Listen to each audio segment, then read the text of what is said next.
Namaste Matajis, teachers, parents and dear friends.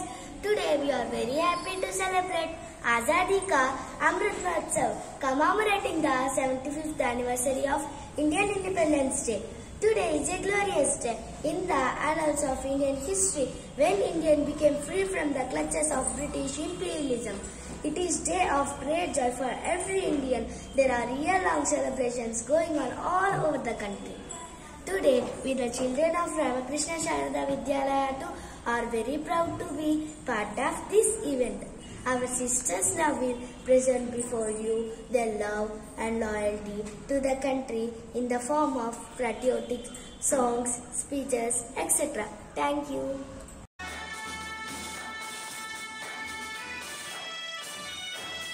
మహోన్నత సంస్కృతికి నిలయమై ఎందరో మహనీయులకు జన్మనిచ్చింది మన భారతదేశం. అటువంటి బంగారు తల్లి సర్వధర్మములను పోషించి సకల జాతులకు నీడనిచ్చిన శాంతి దూత మన భారతదేశం. అటువంటి బంగారు తల్లి భారతదేశం మీద విదేశీయుల కన్ను పడింది. గ్రీకులు, తురకులు, మొఘలులు, ఆంగ్లేయులు ఇలా ఒకరి తర్వాత ఒకరు మన దేశాన్ని ఆక్రమించి దాన్ని దోచుకుంటూనే ఉన్నారు. చివరిగా వచ్చిన ఆంగ్లేయులైతే మరీను వారి పాలనా స్థానంలో మన దేశం అన్ని రంగాల్లో దోపిడీకి గురైంది. మనల్ని బానిసలుగా మార్చి వారే అధికారం చలాయించారు. భరతమాతను ఉప్పు సంకెళ్ళ నుండి విడిపించేందుకే ఎందరో వీరులు ముందుకొచ్చారు. ఎన్నో ఉద్యమాలు చేశారు. భరతమాత స్వేచ్ఛాగాలులు పీల్చుకునేంత వరకు నిద్రించలేదు. ఈరోజు మనం స్వాతంత్ర పోరాటంలో కొన్ని మైలురాళ్లను చూద్దాం. జై భారత్ మాతాకి జై. స్వతంత్ర సంగ్రామంలో తొలి కూడు కూసినది 1857లో సిపాయిల తిరుగుబాటు రూపంలో. భారతీయ సిపాయిలను చిన్న చూపు చూడడమే కాక వారి మత భావాలను దెబ్బతీశారు ఆంగ్లేయులు. ఈ పోరాటంలో హిందూ, ముస్లిం ఐక్యత స్పష్టంగా కనిపించింది. ఈ తిరుగుబాటు ఆంగ్ల పాలకులకు కనువిప్పు కలిగించింది. దేశవ్యాప్తమైన నాయకత్వం లేక పోరాటంతో ఈ ఉద్యమం ఎక్కువ రోజులు సాగలేదు. సంక్షేమ కార్యక్రమాలు చేపట్టి భారతీయులను బుట్టలో వేసేందుకు ప్రయత్నించారు ఇంగ్లాండ్ ప్రభుత్వం. బ్రిటిష్ వారి కుటిల నీతులలో ఒకటి విభజించు, పాలించు. భారతీయుల్లో ఉన్న ఐక్యతను దెబ్బతీసేందుకే బెంగాల్ విభజన చేశారు. దీనికి వ్యతిరేకంగా భారతీయులు చేసిన ఉద్యమమే వందే మాతర ఉద్యమం లేదా స్వదేశీ ఉద్యమం. బంకిం చంద్ర రాసిన వందే మాతరం పాట జాతీయ గీతంగా మారింది. ఏ ఇద్దరు భారతీయులు కలిపిన వందే మాతరం అని అభివాదం చేసుకునేవారు. విదేశీ వస్తువులను బహిష్కరించారు. స్వదేశీ వస్తువులనే వాడేవారు. చివరకు బ్రిటిష్ ప్రభుత్వం బెంగాల్ విభజన రద్దు చేసింది. ధన్యవాదాలు. భారత స్వతంత్ర సంగ్రామం మితవాదుల నుంచి అతివాదుల చేతులు మన సైన్యంలో జరిగిన ఉద్యమం హోమ్ రూల్ ఉద్యమం. హోమ్ రూల్ అంటే సపరిపాలన. మన దేశం బ్రిటిష్ పాలన నుంచి విముక్తి పొందాలి. మన దేశాన్ని మనమే పాలించుకోవాలి. స్వరాజ్యం మన జన్మ హక్కు అన్న బాలగంగాధర్ తిలక్ నినాదంతో సాగింది ఈ ఉద్యమం ప్రజల్లో రాజకీయ చైతన్యం కలిగించింది. బ్రిటిష్ ప్రభుత్వం వెన్ను విరిచి మరో ప్రజా ఉద్యమం సహాయ నిరాకరణోద్యమం నిరంకుశంగా నిర్బంధించి రోలర్ చట్టానికి జలియన్ వాలాబాగ్ ఊచకోతతో నిరసనగా సంపూర్ణ స్వరాజ్యం కోసం బ్రిటిష్ ప్రభుత్వాన్ని ఏ విధంగానూ సహకరించద్దని గాంధీజీ ప్రజలకు పిలుపునిచ్చారు. దేశవ్యాప్తంగా ప్రజలు పాఠశాలలు, కళాశాలలు, న్యాయస్థానాలు, కార్యాలయాలను బహిష్కరించారు. ఇంతకాలం అహింసా మార్గంలో నడుస్తున్న ఈ ఉద్యమం కొంచెం హింసాత్మకంగా మారడంతో గాంధీజీ ఉద్యమాన్ని నిలిపివేశారు. ఆంగ్లేయుల చట్టాన్ని ఉల్లంఘించడం ద్వారా వారి అధికారంలో బలహీనపడవచ్చని ఉద్దేశంతో జరిగిన ఒక గొప్ప ప్రజా ఉద్యమం శాసన నిల్లంఘన ఉద్యమం. దీనిలో ముఖ్యమైనది ఉప్పు సత్యాగ్రహ, దండి యాత్ర. కోట్లాది భారతీయులు ఉద్యమంలో పాల్గొన్నారు. ఈ ఉద్యమం ప్రపంచ దృష్టిని ఆకర్షించింది. రెండవ రౌండ్ టేబుల్ సమావేశంలో చర్చలు నడవడంతో ఈ ఉద్యమాన్ని నిలిపివేశారు. ప్రజలే నాయకులుగా ముందుండి నడిపిన తుది స్వాతంత్ర పోరాటం క్విట్ ఇండియా ఉద్యమం. 5 ఏళ్లు సాగింది పోరాటం.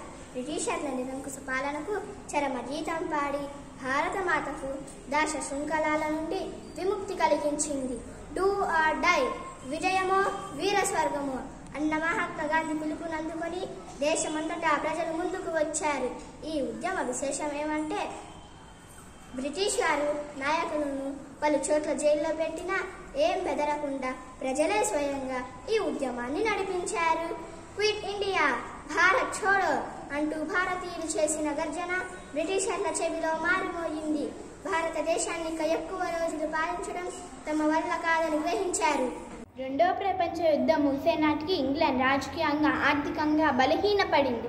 మరొక పక్క భారతదేశంలో బ్రిటిష్ వ్యతిరేక ఉద్యమాలు జరుగుతూనే ఉన్నాయి.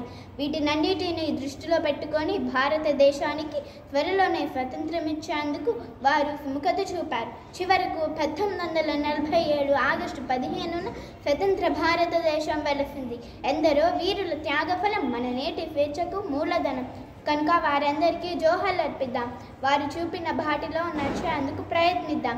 జై భారత్ మాతాకి జై. భారతదేశ స్వాతంత్ర్యం కోసం తమ ప్రాణాలను కూడా పణంగా పెట్టి పోరాడి చరిత్రకెక్కిన వీరులు ఎందరో ఉన్నారు. మహిళలు గడప దాటి బయటకు రాని రోజుల్లో కూడా దేశం కోసం తమ సర్వస్వాన్ని త్యాగం చేసిన వీర వనితలు కూడా తక్కువ లేదు. వీరిలో కొంతమంది వెలుగులోకి వచ్చిన వెలుగులోకి రాని మహిళలు కూడా ఉన్నారు. ఈరోజు మనం ఆ కొందరు మహిళా స్వాతంత్ర సమర యోధుల గురించి తెలుసుకుందాం.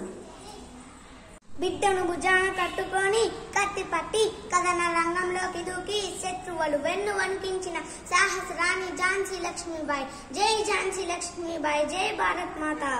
బ్రిటిష్ సామ్యవాది, బ్రహ్మ జ్ఞానవాది, మహిళా హక్కుల ఉద్యమవాది, గొప్ప వక్త మరియు రచయిత్రి శ్రీమతి అని బిసెంట్. పుట్టినది లండన్లో అయినా ఆమె జీవించినది, పోరాడినది, ప్రాణాలు విడిచినది భారతదేశ స్వాతంత్రం కోసం.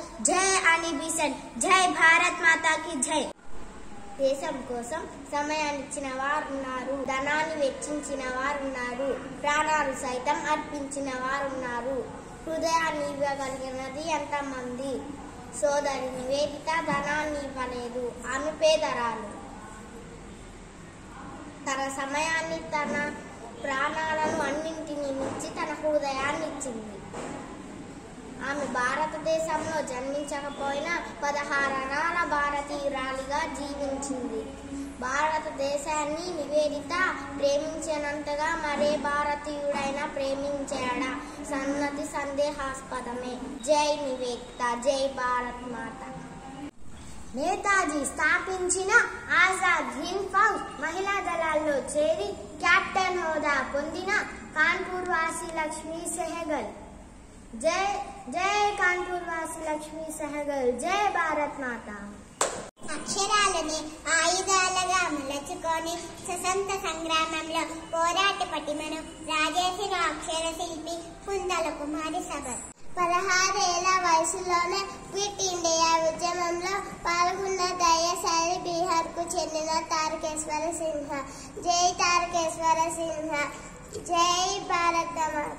1942లో గాంధీజీ జైలుకెళ్లినప్పుడు క్విట్ ఇండియా ఉద్యమానికి నాయకత్వం వహించిన వీర వనిత అరుణా అసఫ్ అలీ. ఈమె స్వాతంత్ర భారతంలో ఢిల్లీ నగరానికి మొట్టమొదటి మేయర్గా కూడా చేశారు. జై అరుణా అసఫ్ అలీ. జై భారత్. భారత స్వాతంత్రోద్యమంలో చెరసాలకు వెళ్లిన తొలి ఆంధ్ర మహిళ దువ్వూరి సుబ్బమ్మ. భారత ఖండంబు చక్కని పాడియావు అని రాగెత్తం గర్ణిస్తూ పాడితే మైకులు లేని ఆ కాలంలోనే ఆమె కంఠం చాలా దూరం వినిపించేది.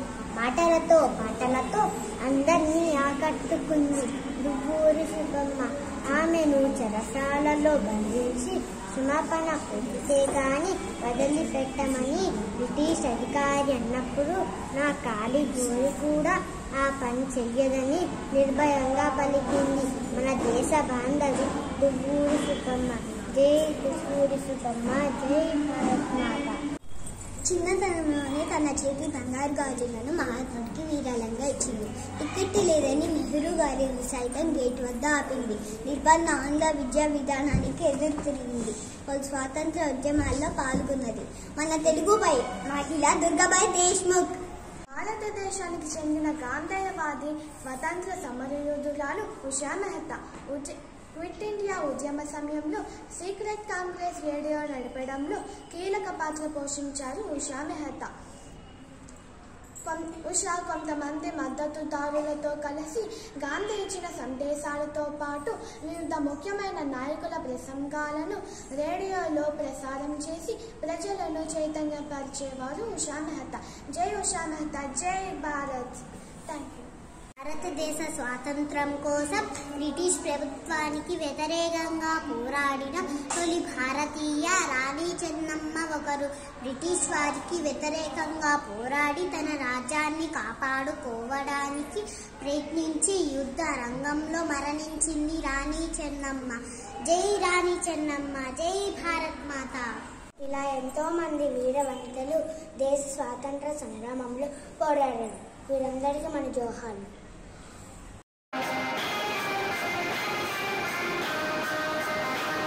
Matajis and my teachers, my dear friends.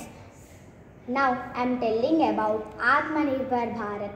Atmanirbhar Bharat, which means less dependency on no. It was started on 12 May 2020. During the pandemic time, import and export was on hold. India faced many problems like shortage of ventilators, medicines, PPE kits, N95 masks, COVID kits, etc. India did not give up. Immediately we realized that it is the time for us to depend upon local manufacturing. Our Honorable Prime Minister Shri Narendra Modi ji wanted to make Indians self-reliant by starting own production, that is vocal for local. He defined the 5 pillars of Atmanirbhar Bharat to boost the economy. It will benefit more than 130 crore Indians. Our PM announced a relief fund of 20 lakh crore Indians for this scheme. This policy is beneficial for youth who wants to build their own business. The main advantage will be reduce of import. It will save foreign exchange. We can also earn more and more foreign exchange. In conclusion, Atmanirbhar Bharat will not only bring development but also prove to be milestone in ending the Indian dependence on other countries. Self-reliant is the only road to true freedom. Thank you.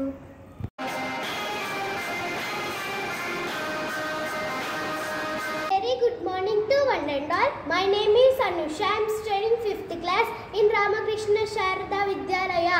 Today I want to express a few words in front of you, all about the great celebration of independence called Azadi Ka Amrit Mahotsav.